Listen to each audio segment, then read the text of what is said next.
What's up, rock stars? It's Rox coming to you today with the 63rd installment of Black Girls on Television Part 2. For the second time, I did this whole video and it was not recording. So we're going to go through it again. Will you guys join me? Thank you very much. Let's get to it, shall we? Alright, so this How to Get Away with Murder was a lot of back and forth. That is one of the downfalls, but also one of the genius moves of this show. Is when you're reviewing it, it is hard to jump back and forth without making the review sound like it is all over the place. So what I've decided to do is put all of 2002 together, and then we'll go from there. I think it'll make a little bit more sense for all of us. Okay, so 2002, put it in your mind. Annalise is a young lawyer working at a firm that she cannot stand. And the case that she is trying is against Bonnie, who is accusing Annalise's client of rape. So their first meeting is at the courthouse, on the courthouse steps, and Annalise watches Bonnie, a broken Bonnie, walking into the courthouse. So Annalise gets her up on the stand and she's questioning her. Her father used to rape her repeatedly. Well, when did it stop? It stopped when she got pregnant. She got pregnant at 15 years old, and I'm not sure if he stopped because he was disgusted with her, or maybe because she was pregnant, or a little bit of both. Not only was the father raping her, but the father also made her available to his cronies. So she was being raped by multiple men. She didn't know who the father of her baby was because of that, and she didn't even know what happened to the baby. She said she passed out while she was in labor, and when she woke up, the father told her that her baby had died. Okay, something tells me we're gonna hear more about this baby in the future. So they get a break, okay, and Bonnie is outside, and you can tell that this case is wearing on her. She's, like I said, a broken Bonnie. Annalise is watching her from afar, and the person that she's representing, you know, he comes out and he was just like, you something else on that stand. I tell you, I tell all the guys about you all the time, okay? She is our beast. She's going to make sure we win this case. I'm going to tell more and more people about you, okay? So he's proud that Annalise is tearing this poor girl apart, but Annalise doesn't feel right about what she's doing. We see her at home with Sam, and she's taking fertility drugs. They're trying to have a baby. While she's studying for her case, you can tell that it is upsetting her, and Sam tells her, like, how much more of this are you going to be able to take? I mean, look at you, you're upset. And she was like, I'm not upset about the case. I'm not thinking about me or anything that happened to me. It's these stupid fertility drugs, and, you know, my hormones is all over the place. But we know that Annalise has a special place in her heart for victims that have suffered the same way that she has. So they're back in court the next day. Bonnie is back up on the stand, and Annalise is asking her about being pregnant. So, do you know who the dad was? No, I don't know who the dad was. You know, my dad had me sleeping with a whole bunch of people. Okay, why didn't you tell on anybody if that's what was happening, if your dad was making you do that? She was like, well, because my dad told me he would kill me and my sister. I mean, would you tell anybody if you was 15 years old and afraid of your father? So it was one of those days on the stand where Bonnie was the winner. Anybody that was sitting and listening to that would know that she definitely was a victim. So when they take a break and they're outside of the courthouse, that same client that was so proud of her the day before comes out and says, listen here, I don't know what the fuck you trying to do. Sounds like you trying to lose this damn case, though. Okay? What you better do is get your ass back in there and tear that girl apart, or else that's going to be your ass. So Annalise realizes that she has a job to do. That is her client. She has a responsibility to that client. So she gets back into court the next day, and she's asking Bonnie, so you say that you had a baby. Okay. Do you think that it could be any possibility that you weren't even pregnant? I mean, you never even saw the baby. She says, I was pregnant. She was like, I know, but we never saw any baby. We have no proof of a baby. And she was just like, I know that was a baby. She was like, okay, well, do you think that you might be mistaken on who my client is? Could it have been another man that possibly raped you? And she says, no, I recognize the voice. You recognize the voice after 10 years? I mean, that is a long time to try to be. I mean, are you 100% sure that that's who that was? Well, Bonnie can't be 100% sure. She's going by memory, and I'm sure she's probably about 98% sure, but there's always that 2% that gives her some pause, and Annalise catches it.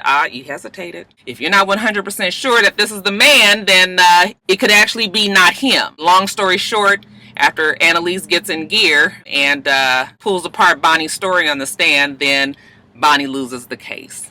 Annalise wins. But Annalise feels terrible. She goes home, she cries to Sam. She's drinking, you know, and he was just like, you shouldn't be drinking. They said that you can't do that with the fertility drugs. And she was just like, listen, I don't care. I quit.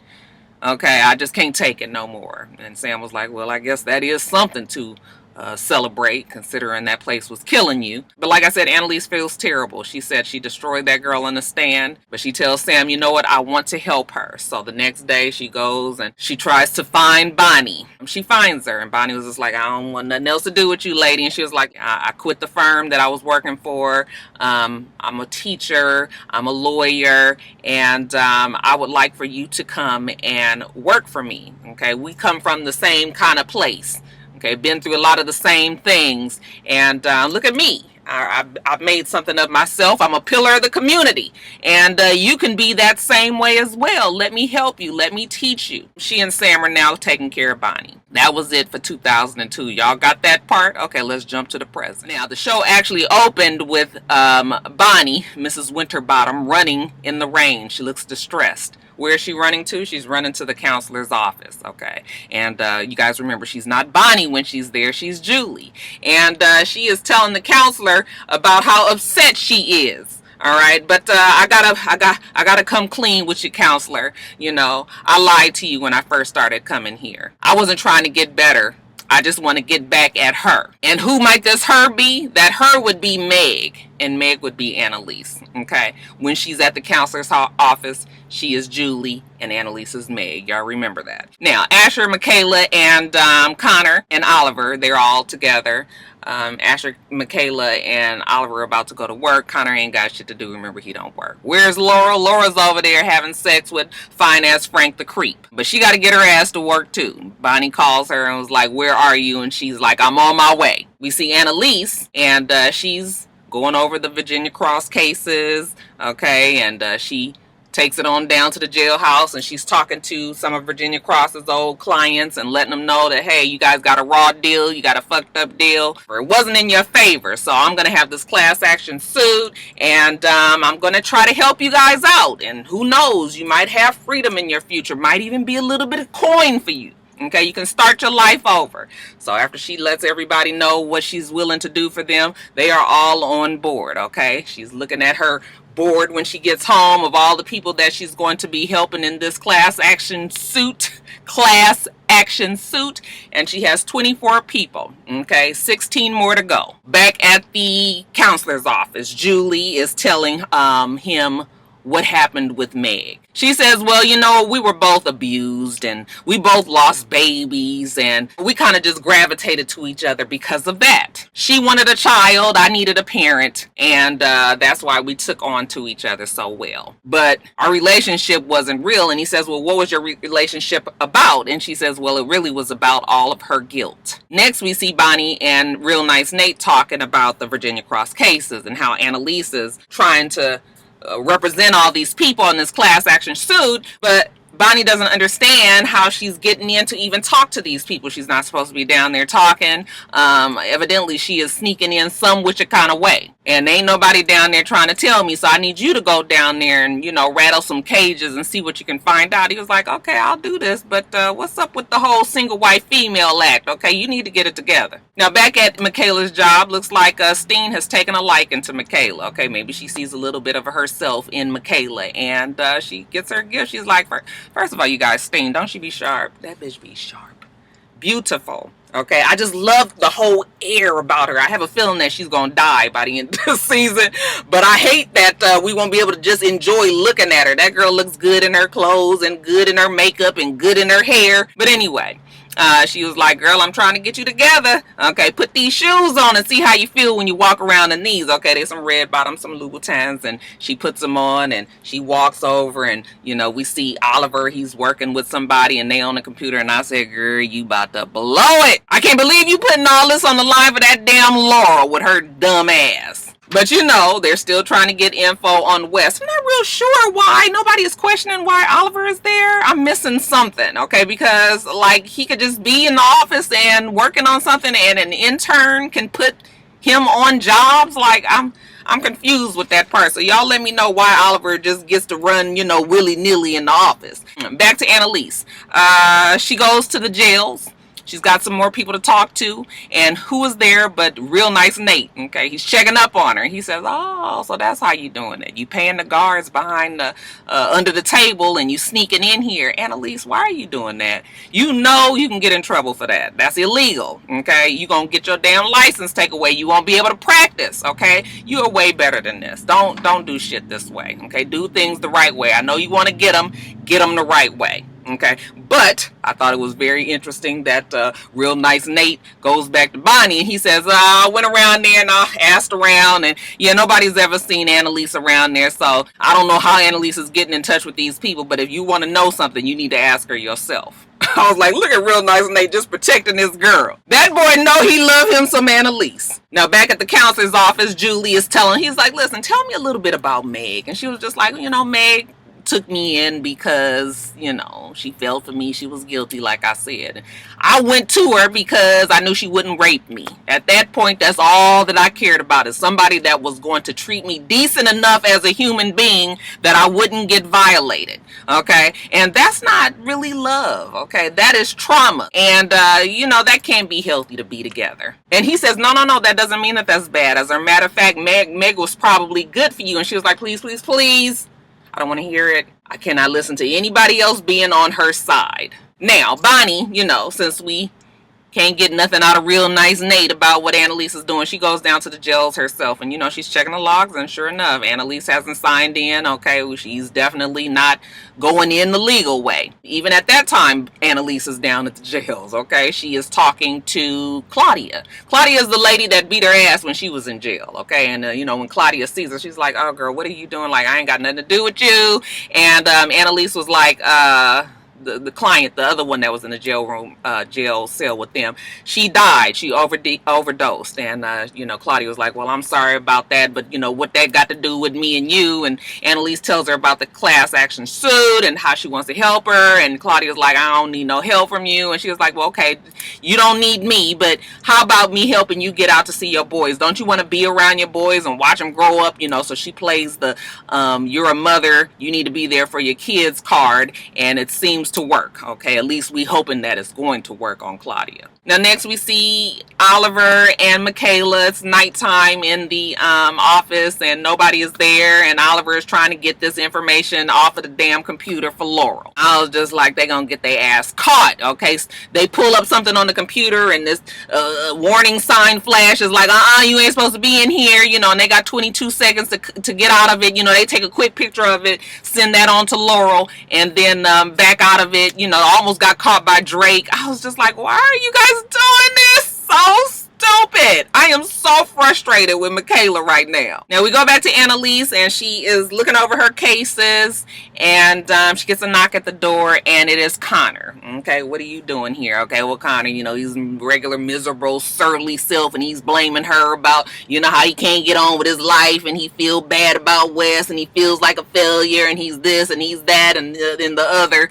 Okay, he was even gonna go fuck around with somebody. Earlier he had got a text from like he was on Tinder or something, and he was gonna go hook up with somebody, but he didn't do it. He came on over there, but yeah, his whole life is a shamble. He can't seem to move on. She was like, Connor, you're much stronger than you know, and he doesn't believe it. Instead, he would rather die. Now I told you that they sent that picture over to Laurel. How about that bitch is not satisfied with the picture? She can't see. I said, girl. Michaela was just like, you gonna have to deal with that. She's like, no, I need you to go back in there and get it again. Michaela's like, nope, not doing that. You gonna have to be happy with what you got. When she gets off the phone, she got fine-ass Frank on his way over there. They about to get busy, but when he gets there, he can't do it. They at Wes's place. It's just odd for him. Finally, fine-ass Frank, the creep, had asked her, like, let me ask you something.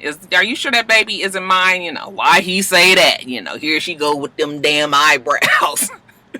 Don't ever say that again. I feel so terrible about what I did and why I lied to him, and it is not your baby, and don't you ever talk to me about that again, and get out, I said.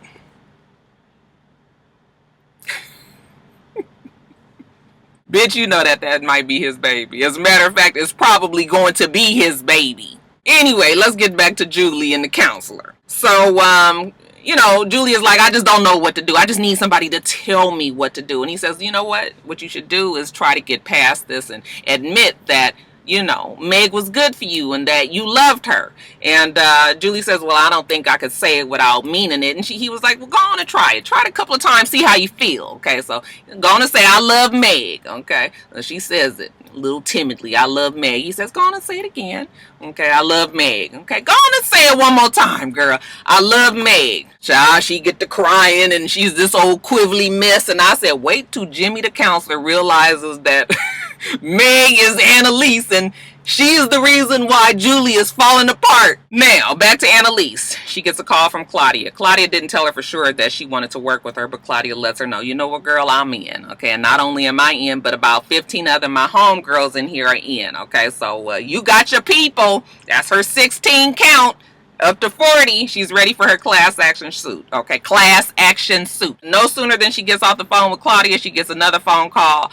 This is from one of the other people that was going to be a part of the suit. And she was like, look, I'm going to have to back out because I got a better deal. Come to find out that Bonnie, she was down there at the jailhouse and she noticed some cameras and she was just like, let me see these cameras. And once she sees the camera footage that Annalise has been down there, Bonnie went and talked to all the people that Annalise talked to and offered them other deals. Okay, so now they're backing out of the class action suit one by one. Just that fast, what Annalise was trying to do, the damn rug was being snatched out from under her. Bonnie has run the entire thing, so Annalise goes to find her. Okay, and I was like, Annalise, easy now. You know, Annalise been wanting to whoop somebody's ass. Okay, but when she sees Bonnie, she says, you messed everything up. I was trying to do something good. And Bonnie was like, you never do anything good. If it doesn't help you, you don't help anybody else. And Annalise was like, how can you say that? I helped you. I helped you because of the same things that had happened to me had